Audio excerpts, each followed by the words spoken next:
Caros amigos, bem-vindos a mais um episódio de Hoje no Mundo Militar. Neste vídeo falaremos sobre a ordem de Nicolás Maduro para fechar todas as fronteiras da Venezuela, isolando completamente o país e impedindo a entrada de observadores internacionais. Seria essa a primeira medida visando um golpe nas eleições de domingo? Nesta sexta, 26 de julho, em uma medida inesperada, Nicolás Maduro ordenou o fechamento de todas as fronteiras terrestres, navais e aéreas da Venezuela. Durante o dia, centenas de voos com destino à Venezuela foram cancelados e mais de uma centena de observadores internacionais, como deputados, senadores e até mesmo ex-presidentes de outros países, foram impedidos de viajar ou foram até mesmo sumariamente deportados da Venezuela.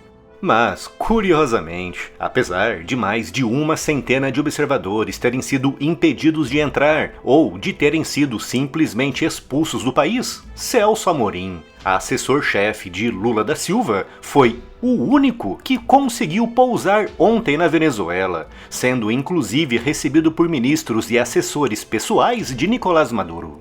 Para quem não se lembra, Celso Amorim foi aquele que, apesar de Maduro ter afastado seus principais opositores das eleições, de ter ameaçado iniciar uma guerra se não for eleito, de ter imposto a censura no país através do encerramento de dezenas de sites de notícias e de ter fechado as fronteiras da Venezuela para impedir a entrada de observadores para as eleições, disse que as eleições presidenciais ajudarão a mostrar que a democracia está consolidada na Venezuela.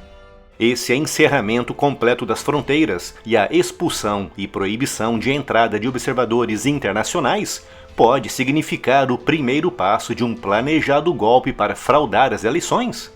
Só para contextualizar, após a cassação da candidatura de Maria Corina Machado, a oposição conseguiu registrar a candidatura de Edmundo Gonzalez, com Maria Corina realizando um esforço gigantesco e mobilizando o apoio de toda a oposição para essa candidatura. O resultado de todo esse esforço pode ser medido nas pesquisas eleitorais, com diversos institutos registrando uma vantagem de mais de 40 pontos para Edmundo Gonzalez. Aliás, foi por causa de toda essa desvantagem nas pesquisas que Maduro ameaçou iniciar uma guerra se não for eleito. Aquela ameaça de guerra, feita em um comício e repetida em uma entrevista, é a prova de que Nicolás Maduro sabe que está em desvantagem e que, efetivamente, teme ser derrotado nas eleições. É importante lembrar que Maduro controla totalmente o CNE, sigla para Conselho Nacional Eleitoral, um órgão criado por Hugo Chávez em 1999, com a responsabilidade de organizar e coordenar as eleições no país, o que inclui, obviamente, a contagem dos votos, o que significa que, na prática, é Nicolás Maduro que conta os votos. O problema, neste caso, para Maduro, são os observadores internacionais. As eleições são eventos, obviamente, muito importantes em qualquer democracia, por isso é crucial que não haja nenhuma fraude, com a melhor forma de impedir isso sendo através da participação de observadores internacionais independentes, geralmente organismos, políticos e ex-políticos que se deslocam aos países para observarem a votação e o processo de contagem dos votos. São proibidos de intervir, com a sua atuação limitada à observação atenta de todo o processo. Se houver algum sinal de fraude ou de má conduta, tudo é devidamente registrado e exibido para o mundo. E por isso, quando o líder de um país tem planos para fraudar as eleições, a primeira medida que toma é impedir a presença desses observadores. Por exemplo, foi isso que Alexander Lukashenko, no poder na Bielorrússia há 30 anos, fez nas 6 eleições presidenciais consecutivas que venceu. E foi isso que Vladimir Putin, no poder na Rússia há 24 anos, fez nas eleições presidenciais de 2024, vencida por ele com quase 90% dos votos. Portanto, aquilo que Maduro fez nesta sexta, ao expulsar e proibir observadores internacionais para as eleições do dia 28, foi simplesmente copiar uma prática comum de ditaduras e autocracias. E por isso, a resposta para a pergunta título do vídeo é: provavelmente sim.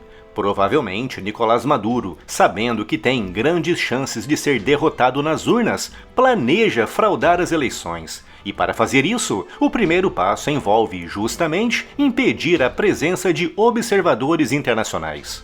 Ao fechar totalmente as fronteiras, Maduro também impede a entrada de venezuelanos que há anos vivem exilados fora do país. Hoje, em 2024, os venezuelanos representam o grupo nacional com o maior número de refugiados no planeta. Nem a Ucrânia, que está sendo invadida, destroçada e arrasada por Vladimir Putin desde 2022, tem tantos refugiados vivendo em outros países. De uma população de 28 milhões, cerca de 7,7 milhões de venezuelanos foram obrigados a abandonar o país, fugindo da opressão e da miséria criadas por Nicolás Maduro, milhões de votos que Maduro sabe que irão diretamente para a oposição. Portanto, ao fechar as fronteiras da Venezuela, Maduro, além de impedir a presença de observadores para as eleições de domingo, também impediu a oposição de receber milhões de votos de venezuelanos que poderiam voltar temporariamente ao país para exercer o seu direito ao voto. Tudo isso, associado com as ações e declarações ao longo dos últimos meses, indicam que Maduro está efetivamente se preparando para fraudar as eleições e consolidar a sua ditadura na Venezuela.